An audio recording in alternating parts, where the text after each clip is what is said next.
Hola a todos, a todas y a todes. Bienvenidas, bienvenidos, bienvenides al módulo de género, sexualidad y violencia de género en el ámbito de la sexualidad. Mi nombre es Aarón Núñez Curto, soy antropólogo y voy a facilitar este módulo. La sesión del día de hoy está destinada a discutir y conocer el concepto de género. Bueno, ¿cómo podemos entender el concepto de género? Podemos comprendernos, podemos aproximarnos a este concepto desde cuatro aristas. Entender el género como una dimensión de la vida social, como relaciones de poder, como un sistema social y también como un enfoque para el análisis y la intervención. Entonces vamos a ver cada uno de ellos a continuación. Ok, entonces primero, ¿cómo entender el género como una dimensión de la vida social? ¿No? Este concepto surge la necesidad de comprender, de explicar y de cambiar la situación de opresión de las mujeres, ¿no? Durante los años 60 y 70, el movimiento feminista, el movimiento de mujeres, empieza a elaborar explicaciones, ¿no? Para refutar los argumentos que legitimaban la inferioridad de las mujeres basándose en supuestas evidencias biológicas o naturales, ¿no? Se asumía que la subordinación de las mujeres en el espacio social se debía a una supuesta naturaleza inferior, ¿no? A atributos biológicos de las mujeres, ¿no? Por eso es que, por ejemplo, los argumentos que se daban para que las mujeres no ingresen a la vida política, a la vida pública o que estudiaran, por ejemplo, ¿no? Era que el rol natural de las mujeres era el cuidado de la casa, los vínculos, la familia, ¿no? La maternidad y no el desarrollo intelectual, no la participación pública, ¿no? Y esto se atribuía a una supuesta naturaleza de las mujeres. Entonces, las primeras evidencias que las feministas y el movimiento de mujeres empieza a tener para elaborar estos argumentos están basados en investigaciones etnográficas, ¿no? Antropológicas, en sociedades no occidentales, ¿no? En sociedades fuera de Norteamérica y de Europa, se encuentran que las mujeres y los hombres se organizan de maneras diferentes, ¿no? El valor social que tienen los hombres y las mujeres y lo que hacen también es distinto a las sociedades norteamericanas y europeas, ¿no? Eh, Así como también la manera en la que se comportan, ¿no? Entonces, la evidencia etnográfica permite eh, situar, ¿no? Remarcar la influencia de la cultura y las normas sociales en la modelación de la conducta y en cómo se organiza la sociedad en la valoración y los significados que son atribuidos a lo que hacen las mujeres y los hombres, ¿no? Eh, y en cómo los hombres y las mujeres se relacionan también, ¿no? Entonces, a partir de esta evidencia cultural, se elabora un primer momento de explicación conceptual en torno al concepto de género, ¿no? Se propone la diferenciación entre el sexo, es decir, los atributos biológicos, ¿no? Binarios, entendidos de manera binaria, es decir, macho y hembra, ¿no? Del campo de género, que serían los significados culturales que cada sociedad atribuye a las diferencias naturales o a las diferencias biológicas, ¿no? Entonces, el género sería aquella dimensión de la vida social donde se construyen representaciones, significados y valoraciones en base a las diferencias biológicas. Estos significados y valoraciones son propios de cada contexto cultural, social e histórico. Por eso es que no podemos hacer generalizaciones entre todas las sociedades de cómo son las mujeres o cómo se comportan los varones o las valoraciones en torno a su trabajo, en torno a su participación, etcétera, ¿no?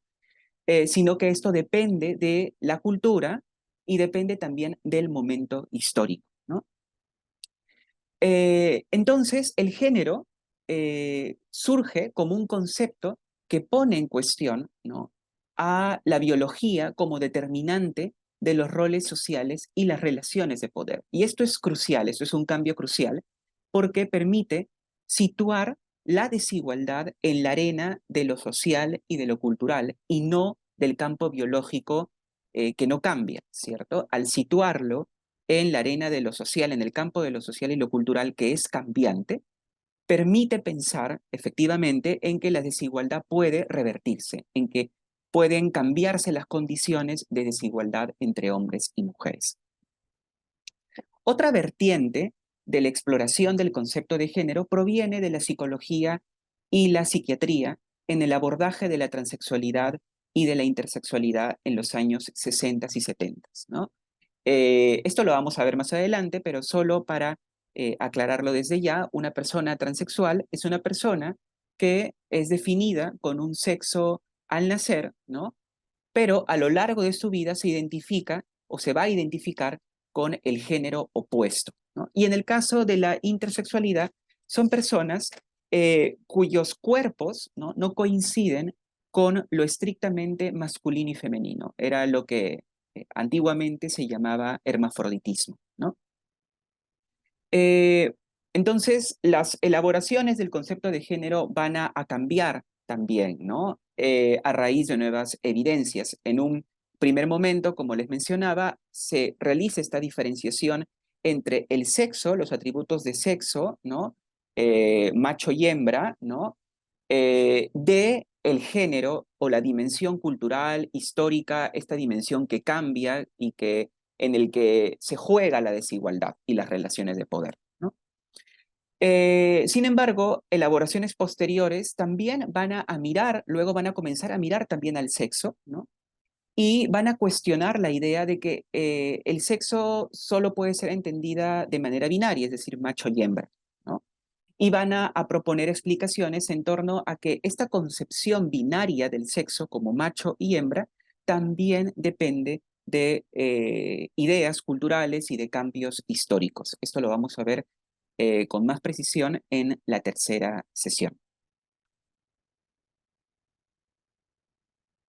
Entonces, cuando hablamos del género como una construcción cultural y social, nos estamos remitiendo a roles de género, espacios, ¿no? Es decir, cómo el mundo social, ¿no? Se divide también en función al género, y también el género va a remitirse a los atributos o características que son asignados o a las personas en función a su sexo biológico, ¿no? O las expectativas sociales en torno a las personas en función a su sexo biológico. Cuando hablamos de roles nos estamos refiriendo a la masculinidad y la feminidad, lo que cada sociedad determinada va a atribuir que es y que hace un hombre o una mujer, ¿no? Son por un lado roles, pero también son normas sociales en función a lo que se supone un hombre o una mujer es o hace. Cuando hablamos de espacios, nos estamos refiriendo a cómo el mundo social, la geografía, las maneras en las que nos relacionamos en el espacio, ¿no? También se encuentran divididas o categorizadas en función al género, ¿no? Pensemos, por ejemplo, en la división público y privado, ¿no? Históricamente, el espacio privado ha sido asignado al género femenino, ¿no? Por eso es de que históricamente se ha asignado, ¿no? Los roles de cuidado, los roles domésticos, los roles del cuidado de la casa a las mujeres, mientras que el espacio público se asumía que era un espacio de varones, ¿no? Esto trae repercusiones importantes, ¿no? Como ustedes imaginarán, en la vida social y también en el ejercicio de los derechos de hombres y mujeres, ¿no? Eh, es importante preguntarnos por qué, por ejemplo, el espacio público, ¿no? Se vuelve un espacio de riesgo y de vulnerabilidad para las mujeres. En estudios que abordan la brecha educativa, por ejemplo, en el sector rural en el país, se ha recogido testimonios de padres de familia, de las familias, ¿no? Que evitan o que señalan que tienen temor de que las niñas vayan a sus escuelas y por ende, digamos, hay estas brechas, ¿no? Eh, en la conclusión de los estudios o en continuar la educación, por el temor de que estas niñas pueden ser violentadas sexualmente en el camino, ¿cierto?, de sus comunidades hasta las escuelas, de sus casas hasta las escuelas, ¿no? Porque el espacio público históricamente y culturalmente se ha definido como un espacio de masculino, ¿no? Y esto, como vemos, tiene consecuencias eh, para el ejercicio de los derechos, en este caso, por ejemplo, para el ejercicio de la educación, ¿no? Y por otro lado, el género también remite a atributos o características, ¿no?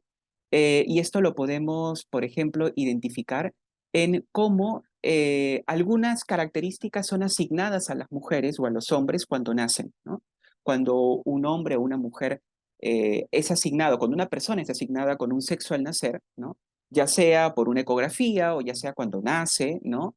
Empieza, ¿cierto?, a elaborarse una serie de expectativas en función a esa denominación sexual, ¿no? Se les compra cosas celestes a los hombres, rosadas a las mujeres, se les asigna un nombre de hombre y un nombre de mujer, ¿no? Se empiezan una serie, ¿cierto?, de fantasías y de elaboraciones en torno al futuro de estas personas en función al sexo biológico, ¿no? Y se asumen en la socialización y en la educación también una serie de características, ¿no?, que estas personas deberían tener o deberían lograr. Por ejemplo, características vinculadas a una mayor dulzura, suavidad, pasividad en el caso de las mujeres, y en el caso de los varones, dureza, mayor, una mayor, una personalidad más resolutiva, eh, o que sean líderes, etcétera, ¿no? Entonces, vemos cómo también a través de los atributos o las características, ¿no?, asignadas a las personas por su sexo al nacer, se va construyendo también el género. Entonces, tanto los roles como los espacios y los atributos o las características van a confluir en la construcción de la identidad. Y cuando hablamos de la construcción de la identidad, nos estamos refiriendo a un proceso intersubjetivo, ¿no?, en donde intervienen tanto las condiciones socioculturales e históricas, así como la propia agencia individual de los sujetos, ¿no? Es decir, la sociedad ofrece los marcos de acción, ¿no?, pero los sujetos también van a navegar de alguna manera por esos marcos, por esas normas, ¿no? Y van a poner en ejercicio también sus propias agencias individuales, ¿no?, su propia capacidad de acción. En el proceso de construcción de la identidad de género, los elementos y los valores y los comportamientos considerados socialmente femeninos o masculinos van a ser transmitidos, van a ser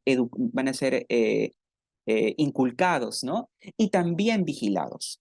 Es decir, en este proceso de socialización en el género, tanto para las mujeres como para los varones, no solo se ponen en juego ciertas, digamos, ciertas normas, ¿no?, sobre lo que es un hombre y una mujer, también va a estar en juego instituciones específicas para la transmisión de estas normas, ¿no? Pensemos en la familia o en la escuela, ¿no? Pero un punto importante aquí es que no solo son transmitidos, sino también van a ser vigilados. Y si hablamos de vigilancia, estamos hablando también de castigo. Es decir, las personas que no cumplen estas normas, estas expectativas, ¿no?, consideradas femeninas o masculinas, también pueden sufrir sanción social y castigo, ¿no? La incorporación de estos elementos en la identidad no sucede en un proceso automático, sino que ocurre en un proceso de negociación subjetiva que es compleja y continua durante el periodo de vida, ¿no? Es decir, a veces cuando hablamos de construcción de la identidad pareciera un concepto o una noción demasiado mecánica, ¿no? Construcción de la identidad, como si una persona de manera autónoma, totalmente autónoma, construye su identidad por sí misma y solo o sola, ¿no? Esto en realidad no es así, sino se trata de un proceso subjetivo, de negociación subjetiva entre el sujeto con las normas sociales, ¿no? No hay una total autonomía y libertad en el sujeto porque hay condiciones sociales e históricas que condicionan, ¿cierto?, la capacidad de acción de los sujetos, ¿no? Pero tampoco las normas sociales son totalmente determinantes en la identidad individual de hombres como de mujeres. Por lo mismo, ¿no? No todos los hombres y las mujeres son lo mismo, ¿cierto? O actúan de la misma manera. Hay diferencias, ¿no? Amplias diferencias en la población masculina, en la población femenina, en la población de hombres y de mujeres, ¿no? Pero también estos cambios suceden a lo largo de la vida, es decir, podemos ponernos a nosotras y nosotros mismos, ¿no? De ejemplo, ¿no? Nuestra identidad en el género, ¿no? No va a ser la misma, ¿cierto? Desde que, digamos, a los 6 años, a los 8 años, 12 años, en la adolescencia, como en la adultez, ¿no? Porque vamos a vivir diferentes experiencias, porque vamos a refutar ciertas normas sociales asignadas a nuestro género, ¿no? Eh, Vamos a, digamos, a negociar, ¿no? Con estas normas sociales y de esta manera también a contribuir a nuestra propia construcción identitaria, ¿no? Entonces, justamente porque el proceso de identidad de género es complejo y amplio, ¿no? Es por eso que, de acuerdo al género, las personas podemos identificar que las personas asumen diferentes construcciones identitarias, ¿no? Están las personas cisgénero, ¿no? Hombres y mujeres cisgénero, es decir, personas que fueron asignadas con un sexo al nacer y que las expectativas y que va a corresponder, digamos, esa asignación sexual con las expectativas sociales en función a su género, ¿no? Eh, Están las personas transgénero, es decir, personas que son asignadas con un sexo al nacer y que a lo largo de su vida se van a identificar más bien con el género opuesto, ¿no? Eh, y las personas de género no binario, es decir, personas que en su construcción identitaria pueden tomar, ¿no? Elementos tanto femeninos como masculinos, o más bien pueden cuestionar este binarismo de género, ¿no? ¿Por qué tiene que ser o masculino o femenino, ¿no? También hay ese cuestionamiento desde las identidades de género no binarias. La segunda arista del concepto de género es entenderlo como relaciones de poder, ¿no? Las relaciones de género son también relaciones de poder. La historiadora Joanne Scott, por ejemplo, mencionaba que el género es el campo primario desde el cual se articula el poder, ¿no? No es el único campo, pero ha sido permanente y recurrente en facilitar la significación del poder, especialmente en sociedades de tradición occidental, judeocristiana o islámicas, ¿no? Es decir, cuando hablamos de relaciones de género, estamos hablando de relaciones de poder y de relaciones de desigualdad, ¿no? Recordemos la génesis, cómo nace, ¿cierto? El concepto de género nace justamente para eh, cuestionar, ¿no? Las relaciones de desigualdad entre hombres y mujeres. Las relaciones de género no solo se van a dar entre hombres y mujeres, sino también al interior de, digamos, la población femenina o la población masculina, ¿no? Hay relación, también podemos hablar de relaciones de poder, relaciones de desigualdad al interior de las mujeres o al interior de los hombres, ¿no? Por eso es que hablamos de construcción de masculinidades y de feminidades y también de los estereotipos de género, ¿no? Como ciertos atributos o características terminan asumiéndose como la norma, ¿no? Son expectativas sociales de género que terminan eh, delimitando, restringiendo incluso las posibilidades de desarrollo de hombres y mujeres, ¿no? Cuando hablamos de estereotipos de género. La tercera arista es considerar el género como un sistema social, ¿no? Y cuando hablamos de sistema, nos estamos refiriendo a la interrelación de normas, pautas, valores, instituciones, a través de las cuales se busca modelar y regular a los individuos, ¿no? Los sistemas de género son instrumentos de poder, jerarquización y dominación que cada sociedad va a desarrollar, ¿no? Pero no funcionan estos sistemas solos, sino en relación, en intersección con otros sistemas de dominación, como la raza, la clase o la etnia, ¿no? Cuando nos referimos al género como sistema, nos permite pensar más allá de las relaciones interpersonales, ¿no? El género, cuando hablamos de relaciones de género, por lo general estamos vinculando o pensando en relaciones más interpersonales entre hombres o mujeres o, digamos, en un nivel más micro, ¿no? Cuando hablamos de sistema de género, podemos pensar en relaciones estructurales, ¿no? Y es por eso que, por ejemplo, podemos pensar la relación entre el género y el Estado, cuando hablamos del género como un sistema social, ¿no?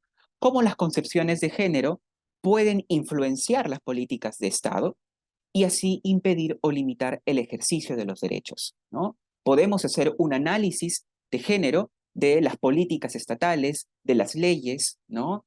De las instituciones públicas, de cómo opera la vida, y cómo operan las regulaciones, ¿no? Eso también nos permite, digamos, el concepto de género si es que pensamos al género como un sistema social.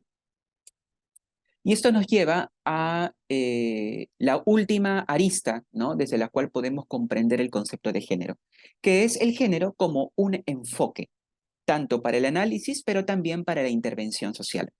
Esto implica comprender que los problemas sociales y las respuestas a estos problemas tienen una dimensión de género, ¿no?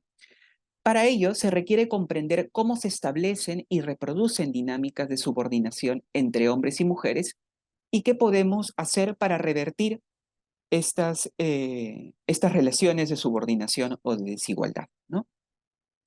El enfoque de género reconoce que social y culturalmente las personas tendrán diferentes necesidades en función a su género, dados que les son asignados roles diferentes, ¿no? O roles distintos, y viven los problemas también de manera diferente, ¿no?